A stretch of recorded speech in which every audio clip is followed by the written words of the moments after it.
there, weavers! Welcome to the first ever studio vlog for Warped Fibers. I am joined here by Chetney, the studio dog. Chetney, say hi!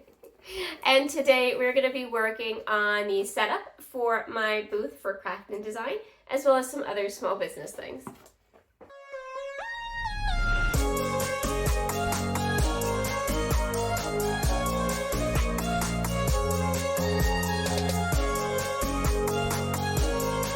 So we're actually spending our first ever studio vlog outside of the studio, and instead this is our spare bedroom, so you'll see like bikes and stuff in the background. But this is where I have this set up for, it's the only place in my house that I had a good spot to do it. So this is a pegboard screen that I will be using in my booth, and you can see I already have some artwork on it. And so I'm just kind of setting things out, making sure things look like I want them to look and they are staying on the board and so on. But then the board itself really needs something else to it. And so I decided, because I don't have enough stuff to do, to go ahead and weave the bottom. And so you can see that I already have it warped up. And this is the yarn that I'm using. It's actually 4mm macrame cord, and I'll put a link in the description below. I just got it all on Amazon, and I will be using that to actually weave. So since the macrame cord is so thick, so let's take a look at that. Since it's so thick, it's going to be really hard to try and put that on any sort of needle or anything. So what I'm doing is I'm just unraveling a decent amount. I don't really have a specific amount that I'm going for. And I am then taking some tape and wrapping it around the end. So it's kind of like the end of your shoelace or something like that, just to make it so it doesn't fray and it's easy to pass through the holes. And this is just masking tape.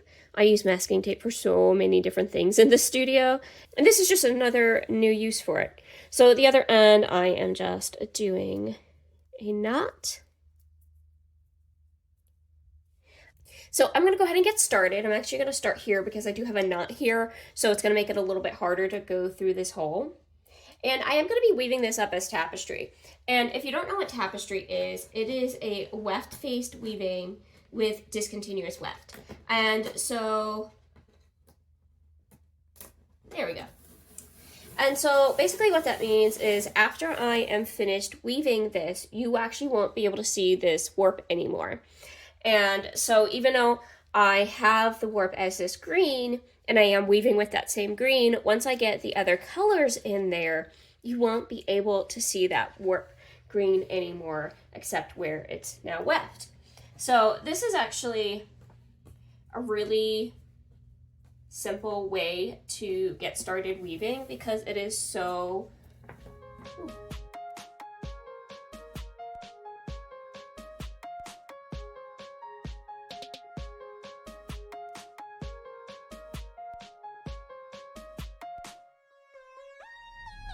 So I was recently talking to one of my tapestry students on my Saturday tapestry class who's got a young daughter, and she was talking about getting her into weaving.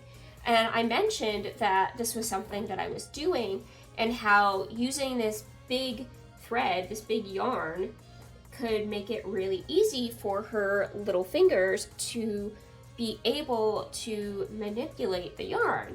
And so this could be an option for something that you can do with your little kids when you want them to be working on their hand-eye coordination or their creativity or anything like that, or something you can do if you just want to do something that's kind of chunky and weaves up relatively fast as far as tapestry goes. Because since tapestry is weft-faced, it means it's really dense, and that means that it weaves up way slower than other types of weaving.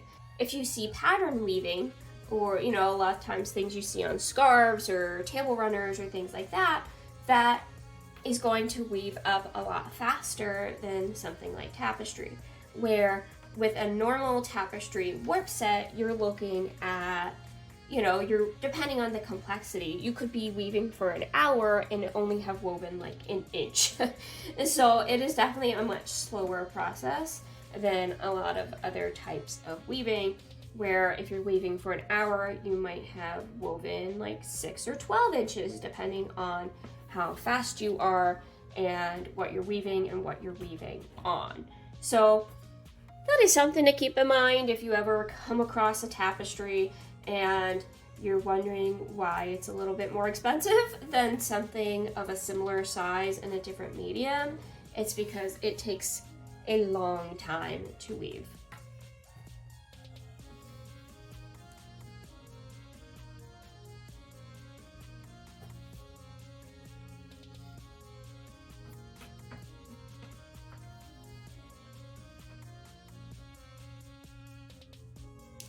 So let's see. I'm going to go ahead and grab a different color, put a different color in. Let's do, I'm thinking brown. This is one of the new ones.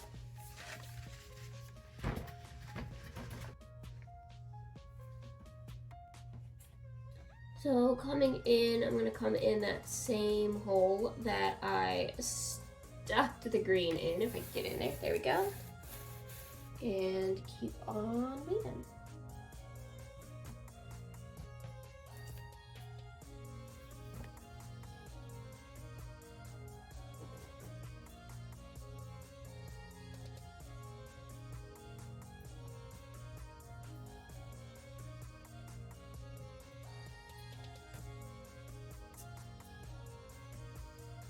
Now, if you are interested in tapestry, I do highly recommend you checking out my online tapestry course. If you're not in the Richmond area, to take my in-person tapestry course. My online tapestry course is self-paced, so you can take it whenever you have the chance. And so not only in your own time, but you can also take and watch the videos over and over and over again. So that is definitely a plus over doing an in-person class where you get the instruction once and that's it. I mean, you know, obviously you can ask the teacher to do it again as long as the class is still in session, but when you do a online class, you have access to those videos for pretty much forever, and you can rewatch them whenever you need them. So if you have any trouble with a specific technique or you haven't done it in a while, you can go back and rewatch the video and get an idea of how to do it again.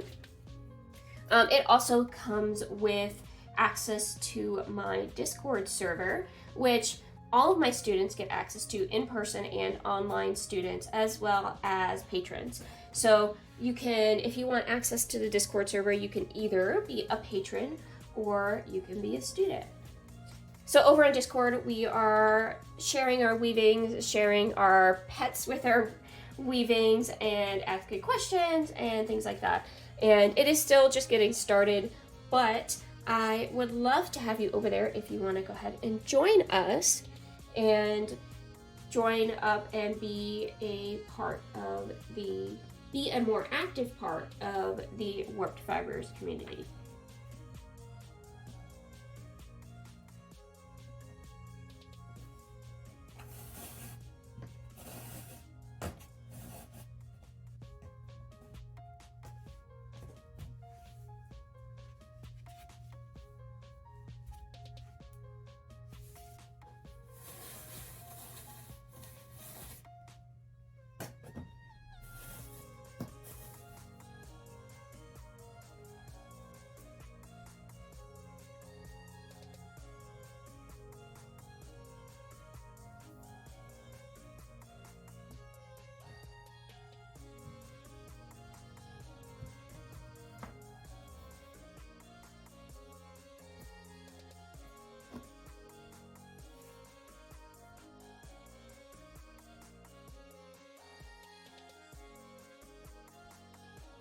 So we're back here again, different day. I have a new mic, not really new, I've had it for a while, but I needed an adapter. I have the adapter now, so hopefully this is gonna work out and help us have better sound and acoustics. So we're gonna try that out.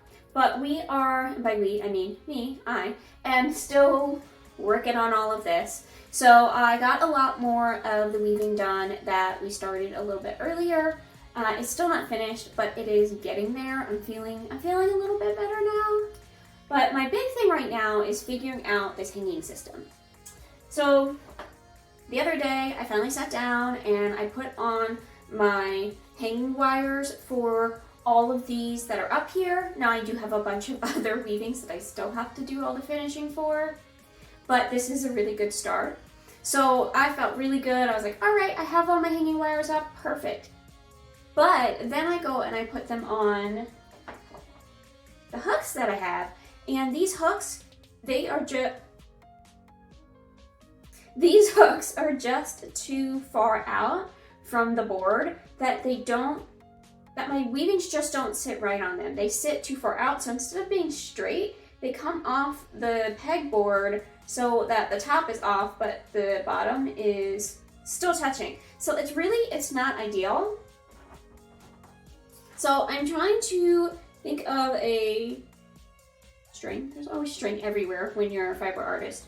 I'm trying to think of a better way to put them on the pegboard, or if I have to, I can put them on the pegboard with those hooks, and then my husband suggested putting a little like block or something behind it just to make sure it hangs straight for the show. Because when it's on the wall, and I double checked, when it's on the wall with just a regular nail like you would normally hang it, it hangs just fine. It's just that these hooks just come out so far that they don't hang straight. So that's kind of something that I'm working on right now, workshopping some ideas. So assuming this video comes out prior to the show, if you have any ideas, please leave them in the comments. I believe it will. So again, show's November 22nd through the 24th. If you're seeing this before then and you have ideas, let me know. So another thing that I finally got done for my pegboard that I'm really excited about is adding these two shelves, so one on each end. And so they're going to be really good because they're going to house my pricing pretty much. So I'm going to have, so right now it's just blank, but I have already designed the pricing signs for these. I just have to get them printed and put them in here. But so this will be the pricing for my tapestry necklaces and my pattern necklaces. And then this one will be for all of the artwork. And so basically that one just says that all the artwork is priced individually because it was too much to try and put them all in the same category of pricing, because I have a bunch that are this size, for example, but not all of them. They're all different, so they all should be priced differently. Same thing for anything this size and this size, etc. So they're all just going to be priced individually, and they're all going to have these little brown tags underneath that just kind of sit nicely behind so that it's not obtrusive, but it's still easy to see. And so people, when they're looking at artwork, they can easily see the price. And I'll also probably have a cheat sheet where I have all of the pricing and everything, but this way it's so much easier for the customer and for the viewer to see how much it costs. And just today I got the shipment for my order of I'd Rather Be Weaving tote bags and some tapestry diagram pouches that I'm really, really excited for, especially those tote bags, because I designed those sort of about last year when I was first designing stuff for the shop, when I first was coming out with my embroidery weaving kit and all of my other physical products that I have right now. I had already designed these bags. I just hadn't taken that leap to buy a bunch of them to sell because they're not cheap to buy a bunch of them. And I only did 50 at a time, so 50 tote bags and 50 pouches. So I'm hoping that they do well. I'm really excited about them. And so I'm gonna go ahead and open up that box now. Okay, so I always love opening new stuff. It feels like Christmas. So let's take a look and see what we've got. Well, I mean, I already know what's in here, but let's take a look at them. And so we've got our little invoice. So just as they're all here, so perfect. And then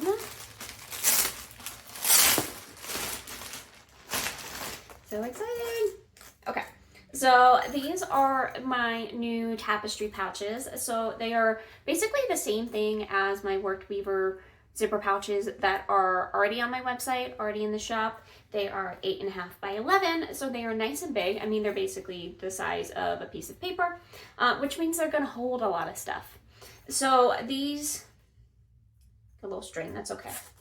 So I'll end up looking through all of these to make sure all of the printing is good. But I've never had an issue with this brand with ordering stuff from them before. So I do order from Canvastry. I really like them because they are based in the US and they are nice and fast, and I've never had issues with them before. Not a sponsor, but I really do like them, and I think that they do good work. And so this specific design I actually originally designed to go in my tapestry toolkit, which is not out yet. I'm still working on it. In fact, I'm working on some branded tapestry beaters.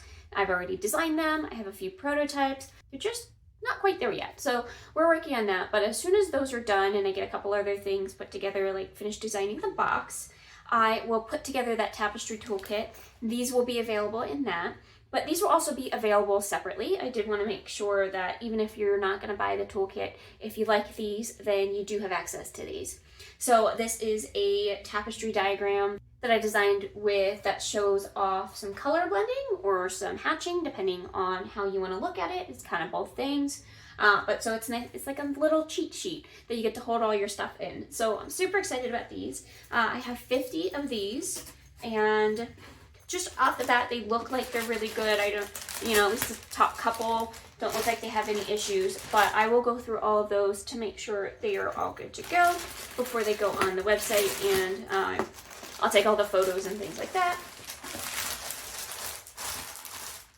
Let's move on to the tote bags. Tote bags are the majority of this box because they're so big. And so these tote bags are humongous. So they're, I hit my head on this thing. They are nice and big. I have been using my sample, fuzz on it. I've been using my sample of this exact same tote bag for, I don't know, like a year or something like that. I bring it back and forth to all of my classes, and I keep all of my books, and I have like a portable dry erase board that fits perfectly in here. You probably won't be transporting a portable whiteboard. Maybe you will be, but you could definitely put like a frame loom in here, like a small to medium sized frame loom will be really perfect for these, as well as throwing some yarn and some shuttles and things like that all in here. And I love it. I think it's so fun, and it's huge. When I was looking for a company to make my bags, beyond the fact that I wanted something that's going to be printed in the US and that they do a great job and that they are affordable and so on, I was also really, really looking for a really big bag. I wanted to try and get a bag that was as big as I could, and maybe there's some others out there, but I liked this brand a little bit more, this company a little bit more, and this is really a pretty big bag. In the future, I would like to try and find a bag that could hold, like, brand my own, like, rigid heddle bags. I'm working on it. I'm looking for them. So if you happen to know of any other brand, any other companies that make bags, that make like really big bags, then you can leave a comment below and I'll look into them. But otherwise, I'm very, very happy with Canvastry and with these bags. And like I said, I've been using it for a year and it's held up really well. And these you can even throw in like the washing machine and just lay them flat to dry. I think you can iron like on a low setting to get any wrinkles out, and with no issues like that. So it's printed right in the fabric, so it's not sticking. It's nothing sticking to the fabric. It's actually printed into the fabric, which is really, really nice. So these are great. I'm super excited. I have 50 of these as well. I do need to get these tagged and gone through and then photographed and things like that to get them up on the site. But both of these will be available to my patrons first. So I give my patrons, the linen and modal level patrons, access to my access to new products for 3 days, and then after 3 days they go live for everybody. So if you're ever interested in getting products first, so that's both physical and digital products, then make sure to join me over on Patreon. And there's, of course, a lot of other fun things that you get from being a patron, including exclusive videos and downloads and discounts and so on. So link in the description below as well. Check that out. But these will be on the site soon. So I'm going to go through all of these and then I'm going to get them tagged.